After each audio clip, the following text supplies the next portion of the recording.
Come and dream with me.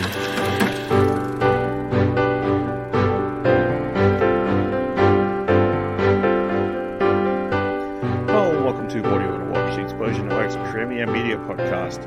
Every week we get together to talk about movies, TV, and online content and help you answer the question, what should be the penalty for striking Florence Pugh in the face with an object? Death. Oh my god, I can't believe I'm literally trying to do a quote retweet of that right now as you're doing this podcast. I can't lie, like I'm literally like looking at gifs of Florence Pugh trying to find like a good fucking like I'm trying to find one of her, like she's trying to find one of her with a fucking knife, you know, like, like I can't lie, my search, I don't know if you can see, my search is literally Florence Pugh knife. This from your main account or yeah. I'm not having this fucking slander. These people. These animals throwing stuff These at fucking Florence Pugh. animals. Disgusting. Alright, I'm your host, Ash Hubley. Joining me today, the vindictive Dylan Platt. Yes. Don't touch Florence. She's one of the only pure things we have in the world. Yeah. She needs protected at all costs. Her, Yes. Man Filani, and a third thing. Sure. On today's episode, we'll be talking about what's in our watch history, giving some thumbs to trailers, and discussing this week's top 3. Kicking things off, I've been to the cinema a few times this week. I went to see an early screening of Wish, the latest film from Disney, Walt Disney Animation. It's kind of a celebration of the 100 years of Disney, with the idea being... so there's this city called Rosas. I think it's Rosas. Hang on, It's what? Rosas is Okay, the name that's of the not city. what Now that I'm saying it out loud, yeah, pretty close to something. you can understand. Yeah. Okay. Yeah. It's apparently set in the Mediterranean Sea. Founded by King Magnifico, voiced by Chris Pine, who is a great sorcerer. And the big thing is that what he does for the citizens of Rosas is he takes their deepest wish when they turn like 18 or something, and he keeps it in his tower. And then at certain wish granting ceremonies, he grants people their wishes. So our heroine Asha is hoping... All good dictators. Well, yeah. Asha at the start of the film wants to become his apprentice. But, you know, in the process of him revealing, like during the interview process, he's like, hey, let me show you all the wishes. That'll be really cool. And he kind of reveals that, you know, he's got all these wishes, but not all of them will be granted, including her grandfather's, because they could potentially I'm sorry, be bad for the country. She had wishful thinking. I could not keep that in any longer. I was going to die. I've been sitting here for the last 30 seconds trying to keep that in. I just need to get that out. Sorry, continue. Terrible. It was struggling. So the king kind of reveals to her that, you know, all these wishes won't be granted because they could potentially be harmful to the kingdom, including her grandfather's. Her grandfather wished for in his youth to be able to perform a song that can inspire the next generation. He's like, what's it going to inspire? How's it going to inspire people? Is it going to inspire them to rise up against me and the kingdom? So she's upset about, you know, the true motivations of the king, and she goes and wishes upon a star to be able to recover the wishes and, you know, give the people their wishes back. And then a star comes to Rosas to come and help her in her quest. It's a nice film. I don't think it's definitely not top tier Disney. It definitely, like, the plot is very light. It's definitely held up. There's a bunch of musical numbers. I'm not going to say if it's got good, fantastic Disney music, because I've been wrong like the last 3 times. I discuss a Disney movie and say, oh, the songs in this aren't very good, or they won't be very memorable, and they turn out to be like the biggest songs ever of the year, you know, like I did with Encanto. Music taste. Yeah. I can't judge, you know. Yeah. But in my opinion. My humble, Terrible opinion. My humble and often wrong opinion. Yeah. I don't think this is going to be a massive hit. Which means you'll be hearing Wish soundtrack. And, I think there's some cool songs. Like there are definitely some cool songs. Chris Pine has like a big evil king thing song that's kind of catchy. There's a big team up song. Then there's obviously the one that's in the trailer about the Ariana DeBose sings. She's obviously she's fantastic. She's very fun and witty and like, although my favorite West Side Story. Yeah. Well, clearly she won the Academy Award for West Side Story. Yeah, really fantastic. This really cool sequence where the Wish like gives a bunch of animals singing voices. So, they're singing a big musical number, all these animals, including her goat, Valentino, who has an incredibly deep voice. Very enjoyable. But it is kind of a homage to the 100 Years. Like, obviously, the star is the star that all the characters in other films wish upon or, like, look up to at night, that kind of stuff. So it's kind of tied in there. A lot of the different characters, some of the character designs are inspired by past Disney characters. Like, there's a bunch of young children who all help out in the castle, I guess. One of them is clearly got, like, a Snow White inspired kind of look, and another one is very sneezy, if that was not on the nose. But yeah, really, he just has a lot of allergies, Okay. So and then there's like other specific wishes like that, like very very like very on the nose, like tie-ins. Like somebody's like, one of the wishes like, oh, I wish I could fly. Where are you going to fly to? Neverland. Even to the extent where there's the dude like completely dressed up as Peter Pan in the film. Wow. But yeah, I think it's a sweet film. It is kind of dark at times. Out of all the screening, like I've gone to quite a few like family screenings of these kind of movies. This is the one that I've had the most children screaming. And so, I would not recommend taking like toddlers, because there's some pretty like dark. I don't recommend taking toddlers to most movies. Like most movies, but yeah, like I think like 6 and up, maybe a solid age group for this film. Like there's a lot of dark colors and like imagery and that kind of stuff, and obviously, don't think it's too surprising the king kind of gets mad. It was interesting watching this movie with like a lot of some of the discourse around it before the movie came out. It's like, there's this king. He grants people's wishes. He must be. He can't be a villain. He can't be a bad guy. He's doing all these really generous things of granting these people their desires. It's like, man, this is a Disney movie. He's a bad guy. There's not going to be any nuance to it, and there definitely isn't. Because it's also kind of explained that when they give up these wishes, they forget what the wishes were.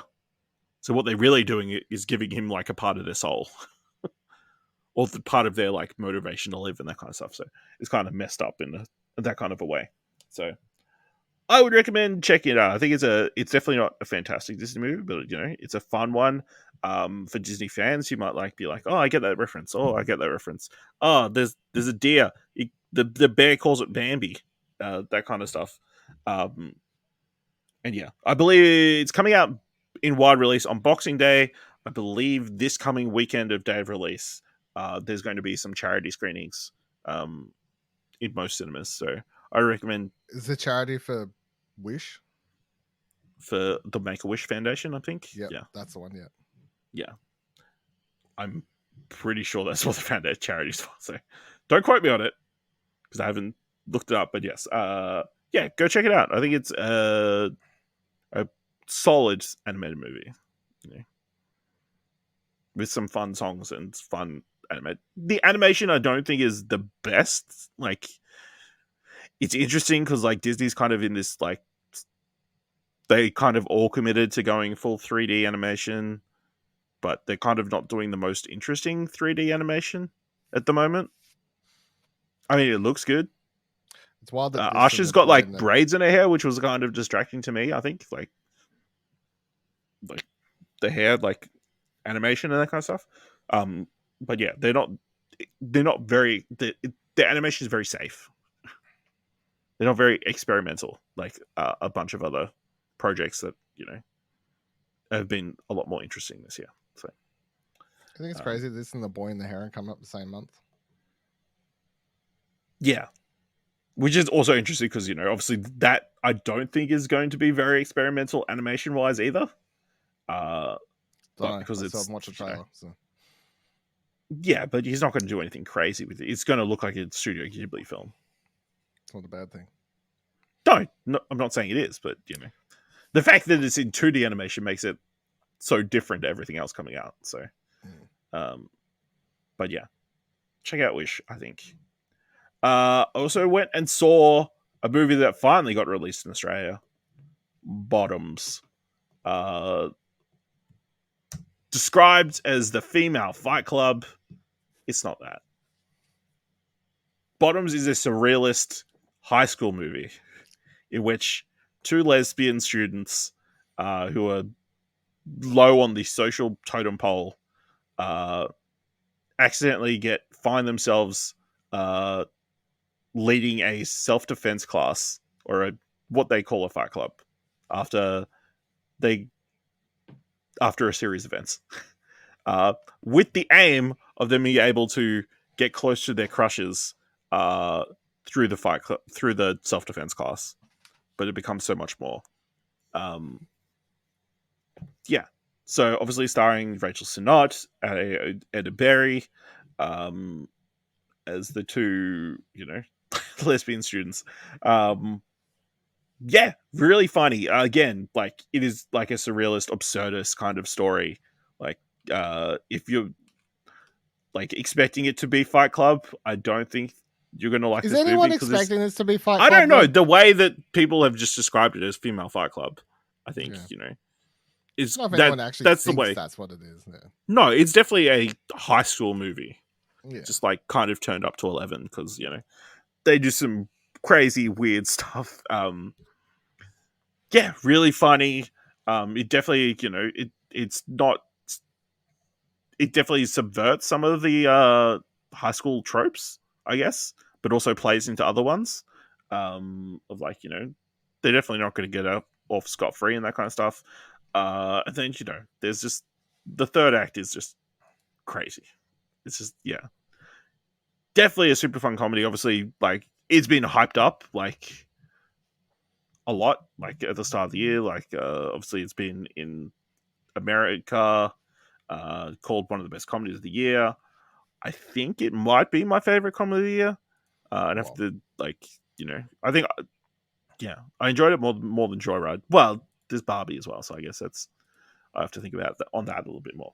Definitely the best R-rated comedy. You're just adding more Adding asterisks to the asterisks, yeah. Eda Berry, fantastic as she is in pretty much everything. Rachel Sennott plays a Rachel Sennott kind of character. It's very not. I'd never watched Shiva Baby, but similar-esque to her role in Bottoms. No, Bodies. Maybe not as spoilt, but she gives off the same energy. Ruby Cruz from Willow, she's in this. She's really good as well. Who else? Oh, my favorite character is Marshawn Lynch, the who gets tricked into being the I don't know, adult in the room, the counselor. He's fantastic. Obviously, former NFL player, but I think he kind of weirdly got his acting chops in the Will Arnett murder improv TV show that I saw him in, which is really fantastic in. But yeah, he's really funny in this. So yeah, Bottoms, check it out. I don't know how long it's going to be in cinemas. I don't know how many cinemas it's actually going to be in. Probably not many.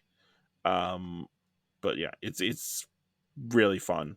A really great time. So check out Bottoms.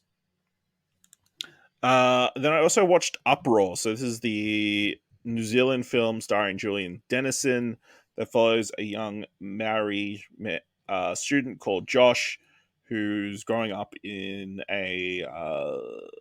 His father passed away. He's growing up with a white mother, who's British, during 1981. So at the time, apartheid was going on in South Africa. The Springboks, which is the South African rugby team, is coming to New Zealand for a massive tour. And at the time, there's a bunch of like pure protests against the Springboks because apartheid is taking place. They're also bringing up issues of racism within New Zealand. Josh is going to a predominantly white school that is kind of historic for its rugby team. So they're very anti-protest, like one of the very on the nose, like, well, not on the nose, but like hypocritical statements. Like the principal is constantly like quoting like a Maori phrase, like about unity, and how we all need to be one people and that kind of stuff. But it's like a white dude using like culturally appropriating a term to like spread his message or whatever. So yeah, this Josh is like a kid who wants to like he's very introverted, wants to play by himself. Rhys Darby plays like a English teacher who kind of introduced him to drama, and it's kind of, he sees that Josh would be a great actor. He does like this really fantastic monologue. So he kind of is pushing for him to like audition for NIDA here in Australia, which is kind of funny. They've got like a big audition or whatever, so he's like kind of do this, but his mum wants him to like stay in the stick. It's straight and narrow. Wants him to become like a first in the rugby team, because if you become a big a first team player in the rugby team, then you get like all these connections and that kind of stuff, and they can kind of help you. He also his brother lives at home. He's a former rugby captain at the school, former junior All Black, but he had like an accident, so now he's like struggling to like, he's done his knee or something, like, so he's struggling to walk. Yeah, it's a heartwarming like film, kind of exploring this time and period. Obviously he's dealing with racism and that kind of stuff, and like protests, and obviously protesters like interfering with sport and that kind of stuff, and like people wanting to just like ignore it and that kind of stuff. So really interesting film. Julian Dennison, really fantastic. Rhys Darby is really good. Minnie Driver plays a mother. She's really good. Like, it's interesting because like obviously you're on Julian, like on Josh's side of like where she kind of comes off as an antagonist, because she's like wants to keep the family together at the expense of his happiness, I guess. But like she's working like 2 jobs and like struggling to make ends meet and keep the family together, so you can kind of understand it. But like, yeah, she comes across antagonistic, which I don't know if that was the intention, but yeah, I enjoyed it. You should all check out Uproar. I believe it's most cinemas and everywhere at the moment, so check that out. All right, Dylan, you've gone heavy on your catching up of stuff for the end of the year. Gotta. So tell me about How to Blow Up a Pipeline. The movie's about how to blow up how to blow up a tell me how to blow up a pipeline. So you get some bombs, and you blow the pipe up. I don't. So this is an interesting movie because, like, obviously I'd read a little bit about it, because I remember when the movie was showing and stuff, there was a lot of reading about people saying the movie's going to inspire people to actually do this, and I mean, then I ended up reading about the book went through some similar issues, because the book is actually non-fiction. The book is literally, here's how to blow up a pipeline, and it doesn't tell you to go do it, but also the book is under the same idea that the movie is, which is that sometimes structural terrorism is needed to make a change, which I guess is the thesis of the thing, like striking or talking can only do so much. Like sometimes you just need to fucking tear a system down, I guess is the the idea behind both. So the book is the basis for it, but then the movie, fiction, it adds characters and stuff for it. So the movie starts with a bunch of these, I think it's probably like 8 people, I can't remember. It's like a whole group of people that head out, like they get a text message that's more or less like, hey, it's time. And they head out to where this place is sort of going to set out and like make their bombs and plan their action and scope out where they're going to do it. But basically the plan is they're going to put I think it's bombs at 2 or 3 different locations on this oil pipeline, and then trigger them so they all sort of go off at the same time. And it's environmental activism is the long haul. And as that plays out throughout the film, it cuts away to give you backstory to each of the characters. So it'll pop up and be like Logan, like title card Logan, like here's how this person got into it, or title card Flash Sean, here's how this person got into it, so on and so forth. Because they're a wild bunch. I mean, the main character is Zochi, I think. I can't remember it's exactly how to say it. I think it's like Zochi. They're really into it because their mother died of cancer, and the implication is that the cancer was caused by working at these factories, all the pipes and like the oil, like all the just the cause of it and all that sort of stuff. And then you get some other people who like I guess there's a couple of Logan who's played by Lucas Gage, which I guess is the biggest name actor in this film. Probably Lucas Gage is like in White Lotus and a bunch of other shit. More popular. He had that really funny, really popular video that went viral at one stage. He's the one who's being interviewed by a director we still don't know, and that's that guy. So that's Lucas about Gage. his apartment being shit. Yes, yeah, that's him here. I'd say Sash Lane probably the other big actor in this. Yeah, like yes, I would say probably the over one, but I feel like Lucas Gage is probably more known at this stage, surely, but I don't know. I mean, she was in Loki, so yeah. But, fucking Loki, who cares? So yeah, like Lucas Gage plays Logan, and has got his partner. I can't remember the character's name. Doesn't really matter. I think it's Rowan. I don't know. Anyway, they're like the two sort of like more like hippie. He's like a rich kid who's just like striking out sort of thing. But they're not written in a way where it's like he's just doing it because he has shitty dads. It's like they're the like we get drunk every night, but also we want to save the environment, but also we're not like scientists side of it. And then you've got another character called Michael, who's very much the he's when in his backstory they show him like picking fights literally with white dudes coming and being like, hey, nice job, be like stealing jobs from my people, and like very much like just like he sticks picking fights and just constantly has all this aggression. He wants to fight with people. You've got this very big dude, burly dude who sort of doesn't look like he fits the part, called Dwayne. But his story is that he was basically forced off his land and all this sort of stuff, fought to try and not have an oil pipeline built through his property, and then lost it, and now he's like losing a bunch of money because of all these like bills and stuff he has to pay, and now he's like living in a lot smaller place with his partner, and they just had their first baby because they got forced off their land because there's some law in America where they can basically just take your land if it's apparently for the betterment of structural needs or some bullshit. So everyone's sort of got a reason is the low and hold. And yeah, so it flashes back, it gives reason to all of them. I think all the performances are really, really good. I think it is definitely an interesting concept to discuss, and I mean, it's not shocking to say that the ideas in this film are topics that I would find definitely more interesting as a left-leaning person rather than if you were a very right-leaning person. You're probably going to hate everything about this movie. Like it's just depends where you fall already politically is sort of how you're going to feel about this movie, I guess. But yeah, I did enjoy it. I definitely feel like structurally it has some issues like pacing backwards and forwards and stuff like that.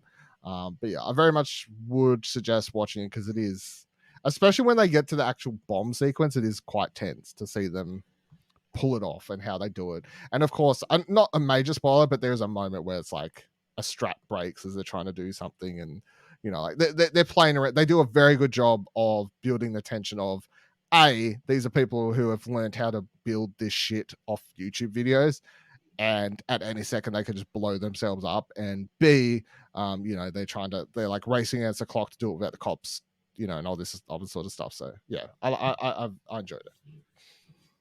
All right.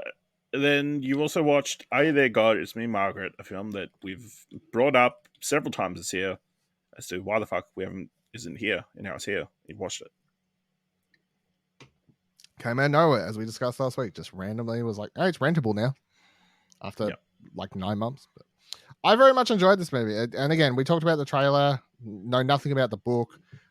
This fucking iconic book that's just not apparently a thing. Yeah, and iconic American book, yes. Iconic American book. But I very much enjoyed it. It's just coming into adolescence book. It's very funny though. I found this. A lot of the jokes worked for me, it's a coming of age book focused on the female side, which is maybe, I guess, why, and especially if it's like 50 years old, I can get how that would be very well beloved, because I guess most of it's either male sided or, all this sort of stuff. But it's like the main characters in the book or the main characters in the movie are all females. You've got the daughter, Margaret, who's the main character, and then you've got the other side. So they move at the start of the movie, they move from New York City to, I don't know, wherever the other side of the island. It sounds so far away, but it's like they moved to Staten Island or some shit. I don't know. Like they moved across a bridge, right? Outside the big city vibes, more suburban. They move away from Sylvia, who's played by Kathy Bates. That's her grandmother. And basically when they get there, it's all because Benny Safdie's character, the dad, has got a job where it pays more, that Rachel McAdams doesn't have to work anymore. It's just all this sort of stuff. But so Margaret has to deal with making new friends, and straight away she's greeted, like the first day they move to the house, by this character named Nancy Wheeler, who is straight away you can tell she's a bit of a up herself. But whatever, kids be kids. We'll see how this plays out. And then Rachel McAdams is doing this whole, I've got all this free time. I don't know I don't know how to do life anymore. And there's a really funny scene where she attends the first. They set this in like the 70s as well, which I appreciate. It's like it's still, I assume, the same time period that the book was set, rather than like bringing it forward to be set during modern age and stuff. So like she goes and attends the school like community meeting or whatever, and because she's got all this time, it's like, who would like to help out with this? And she's like, hands up, and next second she's involved in like 10 different community projects with all these mums, and of course there's the one mum running the whole thing who apparently does nothing but tell people that they're shit at what they do and whatever else. Yeah, I really enjoyed it. I think it's very funny at times. Lots of great character work. I think Rachel McAdams is definitely fantastic in it. I mean, everyone's fantastic, but I really, really enjoyed her in it. The main girl as well, Abby Ryder Forston's really good in it. And I was surprised how well the movie dealt with, and I didn't know that was going to come into it. Well, I guess I should have, because it's called Are You There, God? But the religion stuff isn't. It's not like a religious movie. It's like so weirdly a non-religious movie. But I really enjoyed how it dealt with religion in this part, because it's like what it ends up being is her parents. One comes from a devout Catholic family that was Jewish, and they've raised their daughter as neither. Like you can make your choice when you're older, sort of thing. But now that she's getting older, she decides to like sort of explore all the religions. And there's even like a scene where she attends church with one of her friends from school who's black, and it's like the full like like dancing and singing, and Southern, she's like that's the full Southern sort of thing compared to like, and then she goes to I forget what they call it, what are like Catholic, no, I was gonna say the Jewish like synagogue, isn't it? Yeah, they go to that, and it's like fucking the most boring thing ever. It's like 4 hours long, and she's like hating it. And meanwhile, Kathy Bates does this whole thing. They when she goes and visits her grandmother, it's so funny. They go, I'm spoiling the movie now, but I guess this movie's been out forever. They go, she like goes. We just established we haven't been able to watch it. This is really funny scene. I loved it. It was such like, so again, this movie's just full of like these wonderful performances, I think. But it's like they're laying in she goes and visits her grandmother after, like, goes back to the city to spend like a weekend with her or whatever, and they go spend some great time together or whatever else, and then they're like laying in bed together, I guess, because she's just got this 1-bedroom apartment or whatever, and they're like laying in bed, and she's like, all right, night, Granny, and they like turn out lights, and then Kathy Bates rolls over, and she's been acting like she's really tired, and then next second Margaret's like, can we go to synagogue in the morning? And then Kathy Bates just like bursts out of nowhere and like jumps out of bed. She's like, I gotta pick what to wear. Like, yeah. So I thought it was, I think it's a very good movie. I really enjoyed it. Awesome. All right. Well, I'll definitely try and catch that before the end of the year.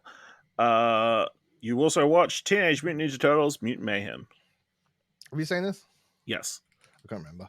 I enjoyed it. I thought I think it's fun. I definitely feel like it's got the look of the Spider-Man films, you know, the same art style and everything. But I would say that what's on the bone here narratively is just fine, you know. Yeah. Like I appreciate the way they recorded the voice work and everything with I actually like the busy work. I definitely feel like that was a choice that paid off as a positive to me. I really liked it. But yeah, like what's here is just so bare bones. But ultimately, it's a fun movie. It's a fun, visually entertaining Teenage Mutant Ninja Turtles movie, which has a really great Paul Rudd performance. That was my takeaway. Also, do you know this was his first movie? At the end in the credits says introducing Paul Rudd. I know. Crazy. You know, finally. Yeah, finally. No, this is the one that's actually introduced him. All the other ones just, you know, he was standing in the corner. Nobody. He was just standing in the corner. This is actually his first film. Yeah. I'm keen to rewatch the movie. I think, you know, they do some really great stuff with some of the characters. Like, I love their new take on April, and the vomit animation in this is pretty impressive. Yeah, some of the weird kind of stuff. Jackie Chan's Splinter, I love that, and like all the there's a lot of interesting world building. But yeah, I think the plot of the film is pretty. Yeah, there's some good world building, but I just feel like the actual narrative of this film is fine. Like, it's whatever. Yeah, well, it didn't need to be too much, but yeah. And then you also watched Elemental. Yeah, I liked Elemental. I thought that was fun. Obviously there's the whole, you can't it's hard to not go, well, it's just Romeo and Juliet, but it's fine water, I guess, to a degree. But I really enjoyed the performances, the two leads playing off one another, especially what's his name, Wade.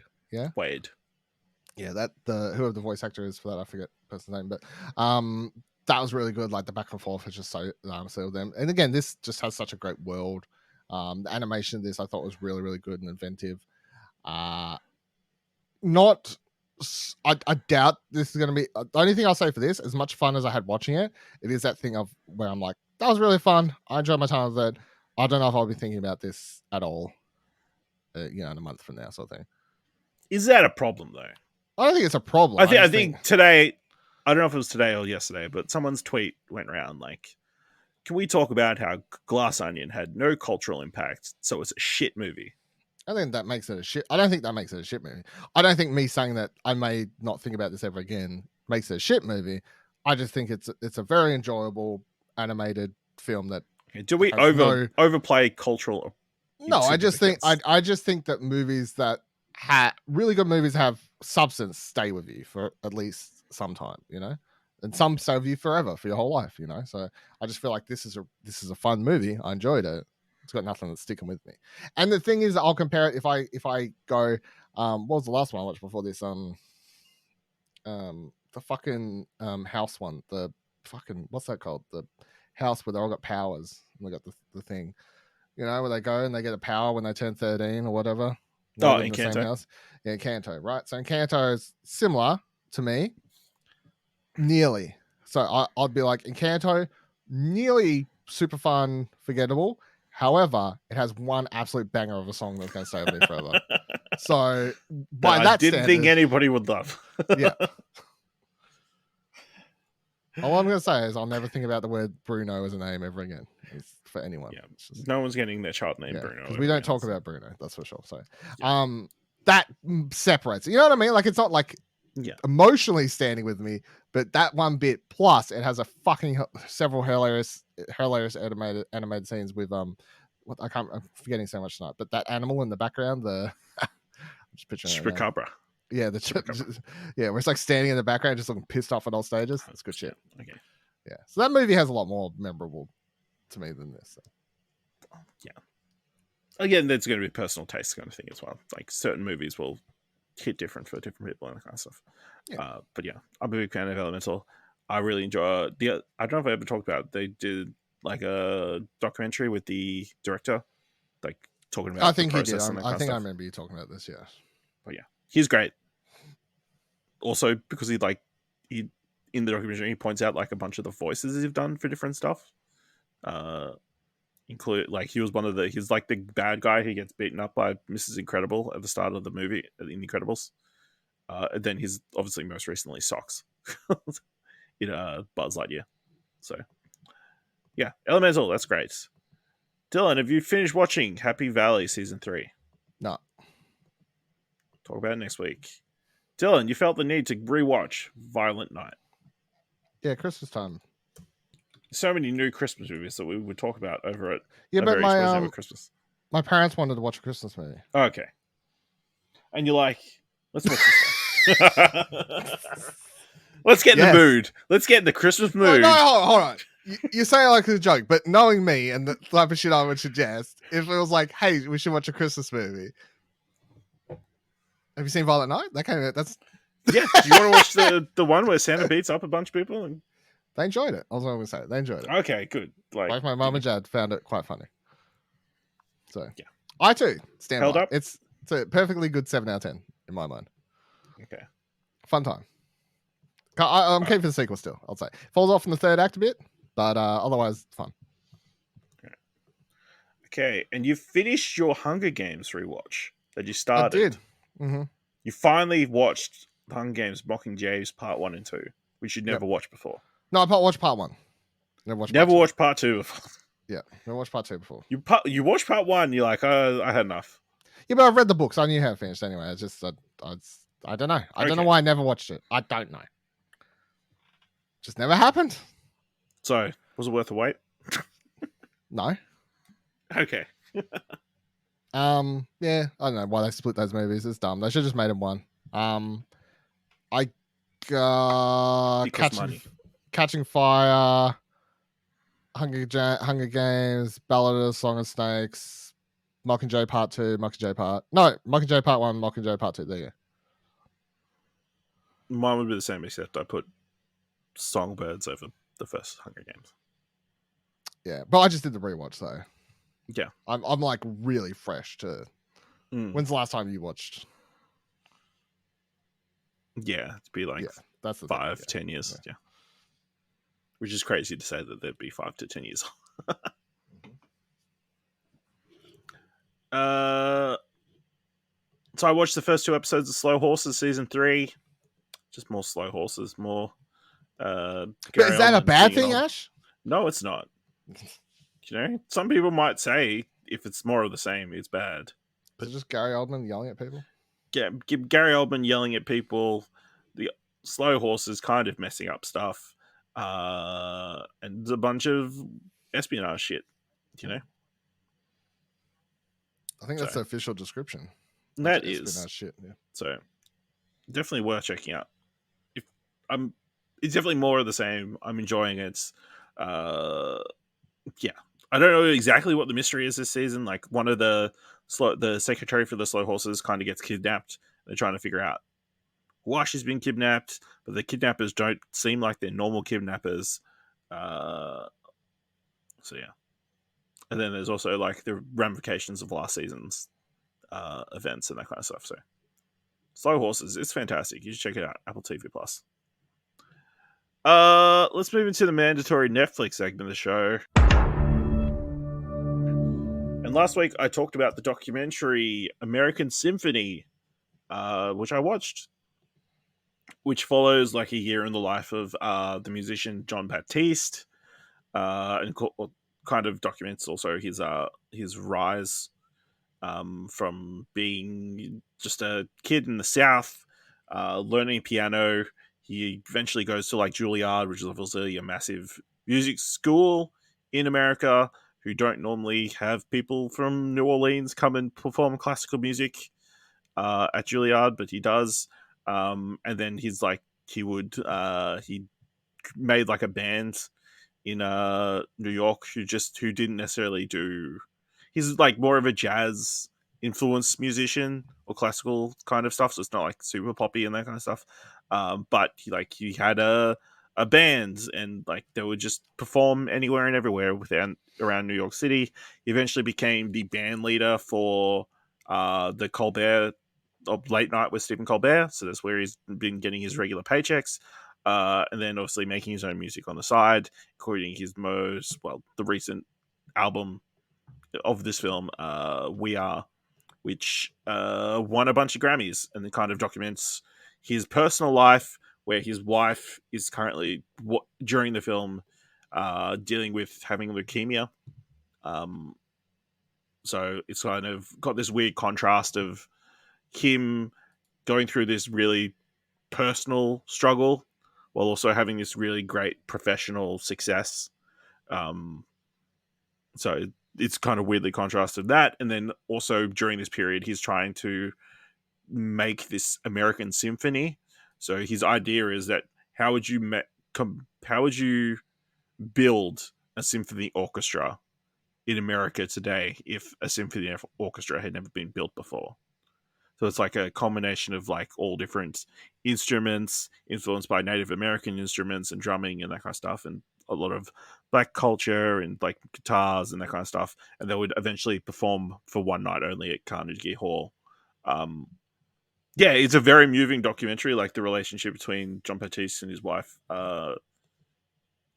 Sulika, is really beautiful, and like he's a really great person. Like a really he's just a good person. So it's really nice to like see somebody like that on screen, but also really sad to see them struggling with like what they're struggling with. And yeah, I kind of, my only critique is I wish they had have gone a little bit more in depth on like some of the musical stuff. Like they do like talk a little bit about why he's building the ideas and the music he's trying to build with the symphony and that kind of stuff, but I kind of wish they'd gone a little bit deeper on that kind of stuff, or like kind of talk a little bit more about the album like before they perform and that kind of stuff. So that would be my only critique, but I think it's a fantastically moving documentary that, you know, you'll only feel better about the world after watching. So check out American Symphony over on Netflix. All right, that's everything in our watch history.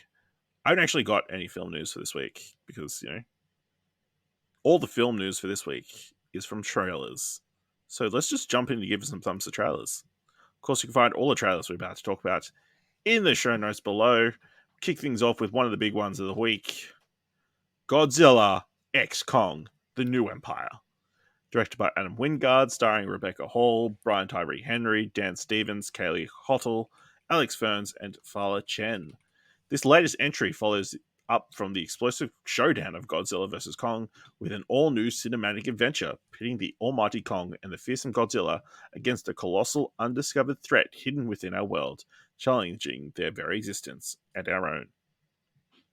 The epic new film will delve further into the histories of these titans, their origins, and the mysteries of Skull Island and beyond, while uncovering the mythic battle that helped forge these extraordinary beings and tied them to humankind forever.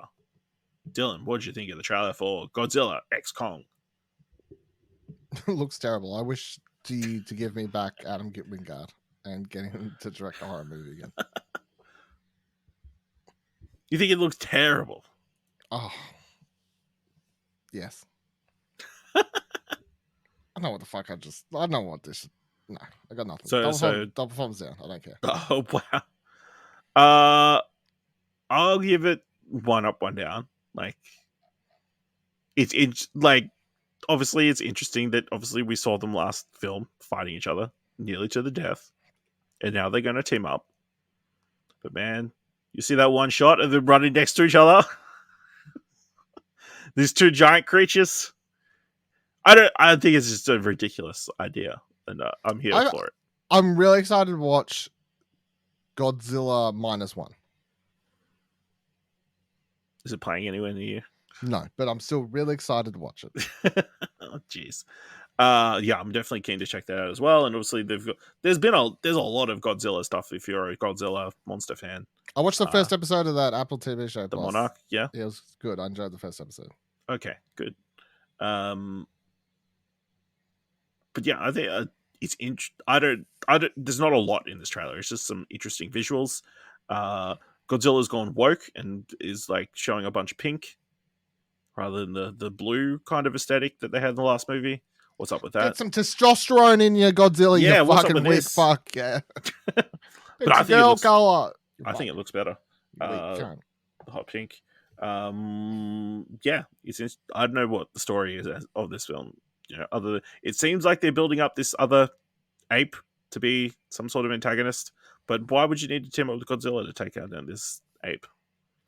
I gotta be honest. There was a shot in this trailer where the ape like has a bandilla or whatever they call it, of like bones around his neck. And I actually thought it was a bunch of like ammo for a gun. I was like, holy shit, this ape's got a gun. Yeah. That'd I be tell you cool. what, bold of them to release this movie next year with Kingdom of the Planet of the Apes coming out at the same time. Yeah, very different, I feel. Yeah, but monkeys. You only have one monkey movie a year. You apparently. don't have one monkey movie. We only accept one monkey movie a year. That's why Dunstan had all those movies all by themselves. Yeah. And Anywhere But Loose. Or whatever yeah. You know what I meant. Yeah, so this is releasing in cinemas on the 11th of April. Next trailer is for Ted, created by Seth MacFarlane, starring Seth MacFarlane, Alana Ubach, Scott Grimes, Max Burkholder, and Georgia Wingham. It's 1993, and Ted the Bear's moment of fame has passed. He's now living back at home in Framingham, Massachusetts, with his best friend, 16-year-old John Bennett, along with John's parents, Maddie and Susan, and cousin Blair. Ted may be a lousy influence on John, but at the end of the day, he's a loyal pal who's always willing to go out on a limb for friendship. Dylan, what do you think of this trailer for the TV series Ted? Double thumbs down, looked terrible. It reminded me of Ted 2, which was a shit sequel. And I also feel like all the humor in this trailer makes it sound like it's straight from 2008. I think it probably is. Well, it's from 1993, so Yeah, adds up. Yeah. I give it 1 up, 1 down. I think it'll be a fun little 8-episode thing. I can't remember if I watched Ted 2 or not. I enjoyed the first movie though. I enjoyed the first movie, and then I remember being highly disappointed by the second movie. But yeah, I'm here for that Massachusetts accent. That's what I'm actually here for. We are going to Boston. Yeah. Oh, wicked. It's wicked. Really cool. Yeah. I mean, gets you a fresh penis. That's what I'm, good message to get out there. And them doing mad drugs. All right. So Ted is coming to binge on the 11th of January. Next trailer is for Criminal Record, created by Paul Ruttman, starring Peter Capaldi and Cush Jumbo. An anonymous phone call draws two brilliant detectives into a confrontation over an old murder case. One is a young woman in the early stages of her career, and the other is a well-connected man determined to protect his legacy. Dylan, what do you think of the trailer for this new Peter Capaldi drama? Double thumbs up. Looks great. Can't wait. Peter Capaldi looks awesome. Everyone looks fantastic in it. I love me a good hard-boiled British police drama. Yeah, there's 2 thumbs up from me. I think this is a nice companion piece to Slow Horses, weirdly. British, deep stories, obviously it looks like there'll be a little bit of action or explosions, that kind of stuff. But yeah, Peter Capaldi looks fantastic. And Cush Jumbo looks really good as well. Yeah, really interesting, potentially mystery there. So this is coming to Apple TV Plus on the 10th of January. Next trailer is for The End We Start From, directed by Joan Carr-Wiggin, starring Jodie Comer, Benedict Cumberbatch, Catherine Waterston, Joel Fry, and Mark Strong. A woman tries to find her way home with her newborn while an environmental crisis submerges London in floodwaters. Dylan, what do you think of this trailer? I'm gonna go one up, one down on this one. I feel like I got an idea of the themes and ideas like that's been explored, I guess, between being trapped with a newborn in a flood like that. And I really like Jodie Comer. you just said no. Yeah, but I feel like the trailer was a little bit all over the place. But yeah, so I'll go one up, one down. Yeah, I'll go one up, one down as well. I think this is one of the rare occasions where this feels a little bit short. Need a little bit more, like a little bit more information, or a little bit more visuals.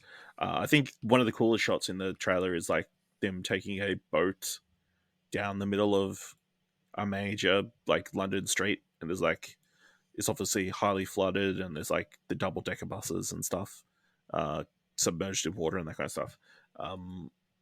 But like from the start of the trailer, it's like not exactly clear, is it going to be told in non-chronological order? You barely get to see Benedict Cumberbatch or Mark Strong or Catherine Waterston in this trailer. But yeah, Jodie Comer looks fantastic, and obviously those quotes like sell it as very good. So very interested to check it out. So this one is coming to US audiences on the 8th of December and to the UK on the 19th of January. No Australian release date. Last trailer for this week. Furiosa, a Mad Max Saga. Directed by George Miller. Starring Anya Taylor-Joy, Chris Hemsworth, Elia Brown, and Tom Burke.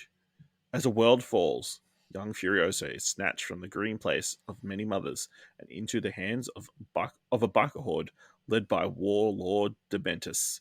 While two tyrants war for dominance over the Citadel, Furiosa survives many trials as she plots a way back home through the wasteland.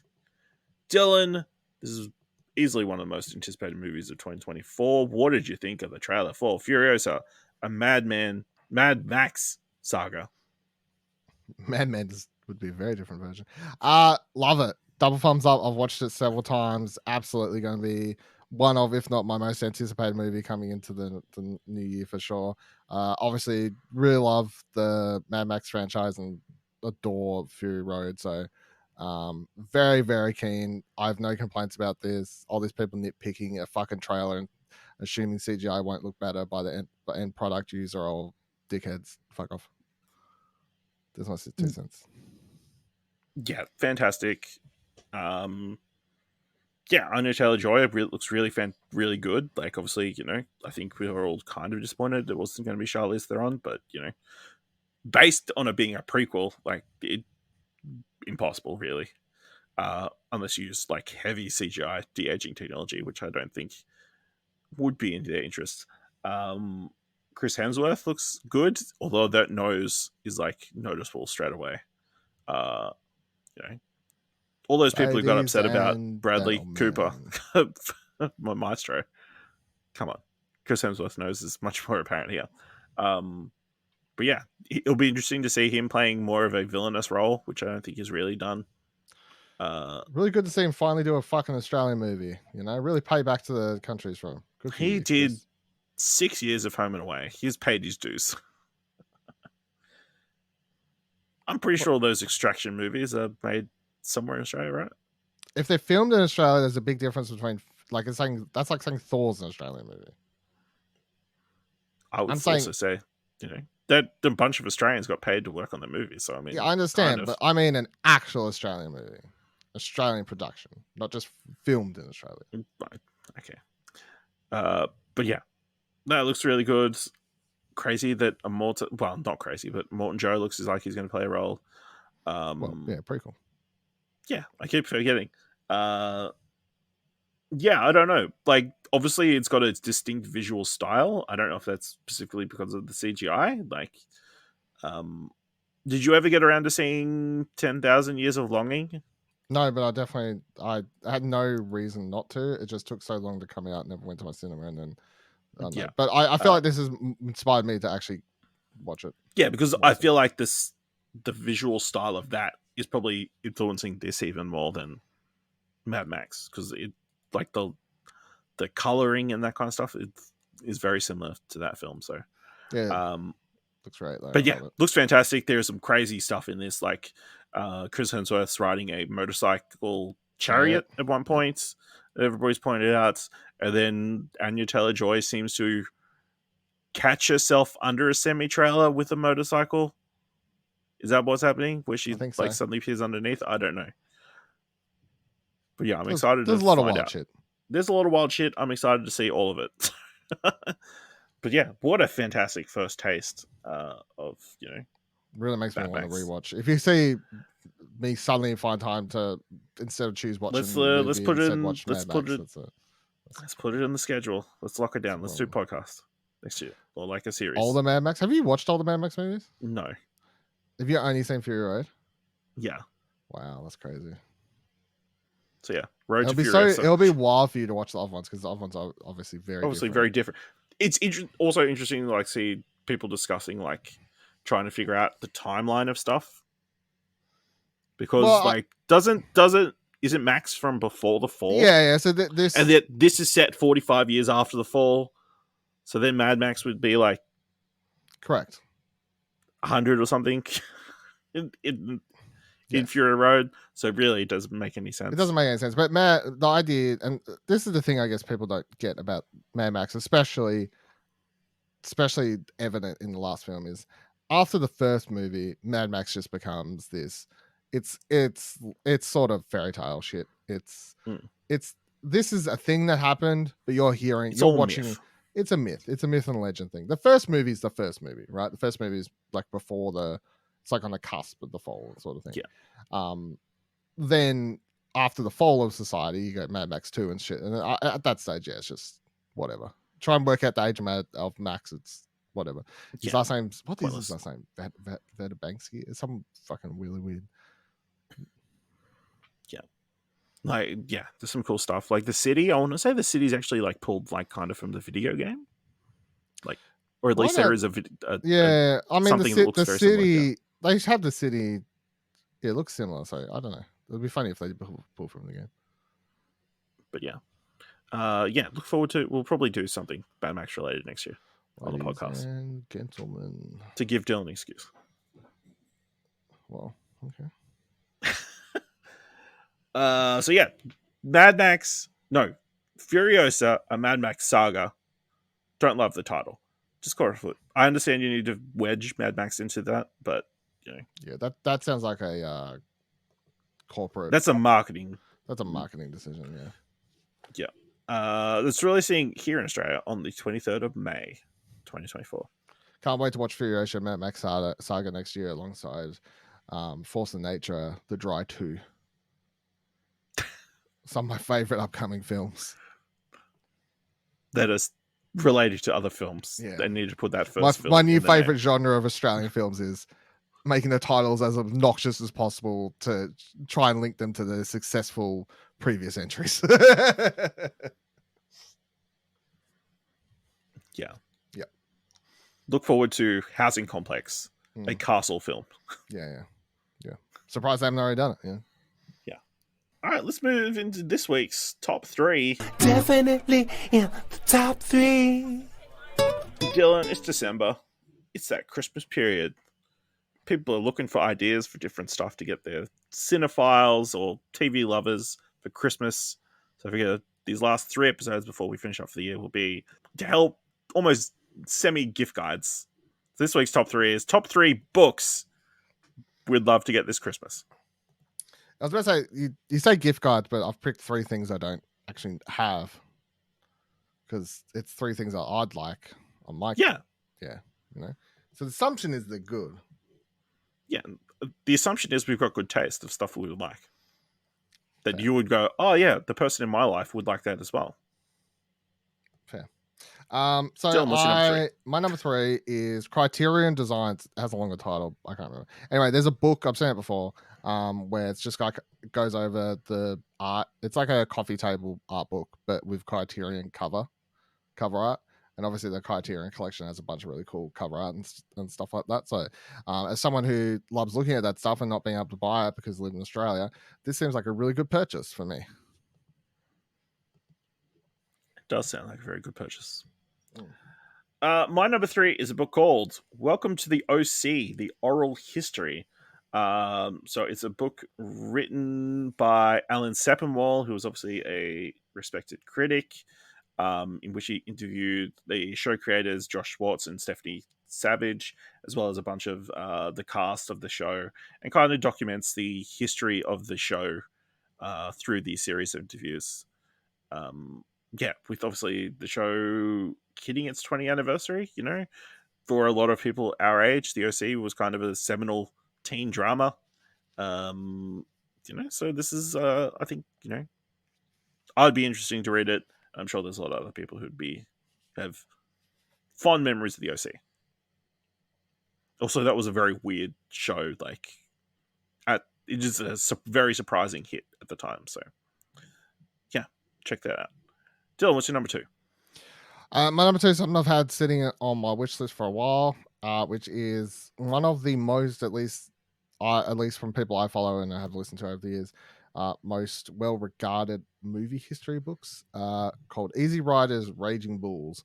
It was written by Peter Biskind. It was published in 1998, but basically it covers the 10-year period of big releases between the 60s and 70s and like the change in Hollywood in that time between stuff like Godfather, Taxi Driver, Jaws, Exorcist, and then of course, as the title has it, Easy Rider and Raging Bull.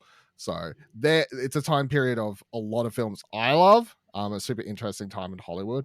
And I know a lot of people have said that this is like one of the best like sort of historical film like books. So that would be my next pick. All right. My number 2 is a book called Bibliotech Film Career. So Bibliotech is unsurprisingly, a Studio Ghibli podcast, but just a general podcast. Not a good one. This is like not as good as another one. I mean, they've kind of branched out to like talk about other stuff. That the podcast you're thinking of is solely focused on Studio Ghibli films. So just different ideas. But they've done a series of like books. Like obviously they've done a Studio Ghibli book, and then they did like one about anime films, and now they've done one that kind of like focuses on 30 different Korean films, ranging from Parasite to Okja to Train to Busan to a bunch of those kind of movies, and kind of like talks about them kind of in depth and with a bunch of artwork and like images from the movies and that kind of stuff. So, I got my brother the anime movie guide from them last year, and he really liked that. So I would be keen to check this out. Seeing as I haven't necessarily watched all the movies referenced in this, but there's enough to make me want to give this a read. So that would be my number 2. Dylan, what is your number 1? Number 1, I went looking for something I didn't know anything about. I just typed into old Google, like movie books 2023 or some shit like that, and I came across this one, and I was like, this is one that you could put in my Christmas stocking. It's called Oscar Wars, and this sounds exactly like the type of shit both of us would probably like. So pretty much it describes it as a book that's covering everything about the Oscars from inception in the 20s to modern day, behind the scene rivalries, how it works with the companies, how they chase after awards, what's gone right and wrong at the award shows. Like basically it's just a big book about the history of the Oscars and everything that's happened behind the scenes. And I was like, that indeed does sound like something Dylan would read. So that'd be my number 1 pick. All right. My number 1 is a book called MCU, The Reign of Marvel Studios, which is a behind-the-scenes kind of documentation of Marvel Studios and the creation of the Marvel Cinematic Universe, from early days in Iron Man through to, I think, earlier this year before Quantum Mania, I think is when they kind of cut off.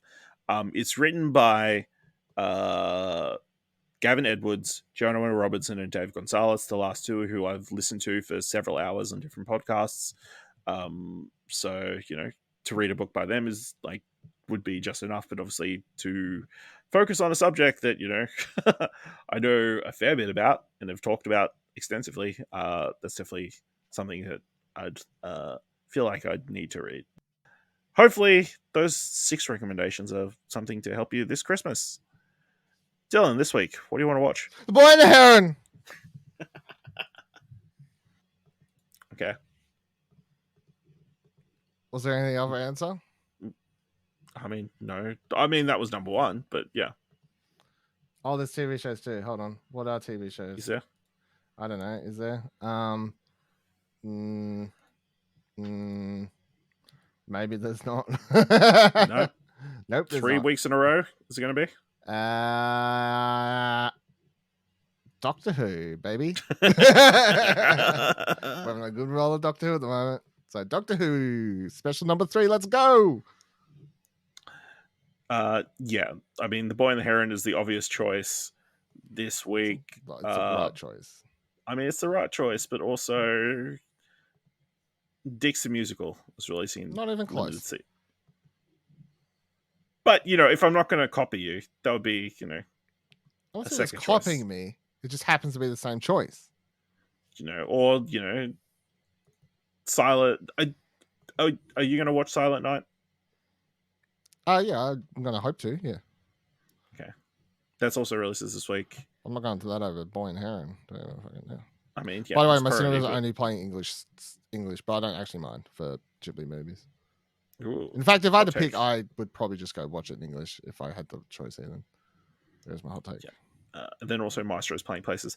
My TV pick, obviously Doctor Who, I'm very keen for. But over on Apple TV Plus, they've got the documentary series John Lennon: Murder Without a Trial. That kind of is going to look into John Lennon's death. He was shot by Mark Chapman. What the fuck is there to look into? What is there to... What's the mystery? I know the dude's name. I know he shot him. What are you talking about? But why? Because he read the This book. docuseries Chapter features 27. exclusive eyewitness interviews and previously unseen crime scene photos, shedding new light on the life and murder of musical icon John Lennon. Sure, whatever. All right, let us know what you want to Let watch it this be. week. Just how many times do we have to go over this? He was shot by Mark Chapman. I 'cause don't he think read a I've book. ever seen a documentary about John Lennon being killed. I know he got killed. Yeah, because But I've never Mark watched anything Chapman about it. read the fucking I can't remember the book's name, but he read the book, and the book made him go, "I should kill that guy." See, you don't know what the book is, so you should watch the I documentary can't and find remember out the what book's the name. book I'm is. gonna fucking tell you before you do that. Let us know what you want to watch this week by going to explosion.com/Twitter or jump to Discord, explosion.com/Discord, or let us know what books you want to get. this Catcher in the Christmas. Rye, But how does that relate to him shooting John Lennon? because he read chapter 27. What's chapter 27? Continue your outro. Fucking, they should make a documentary about this. If you want to help us out here at What Do You Want to Watch, leave us a review on our podcast on Podchaser. Leave us 5 stars. Anyone can leave 5 stars, or just tell people about the show. And if you've enjoyed this episode, thought it was worth $1, head on over to our Ko-fi page at explosion.com/support. Thank you very much for listening. Until next time, keep watching stuff, I guess.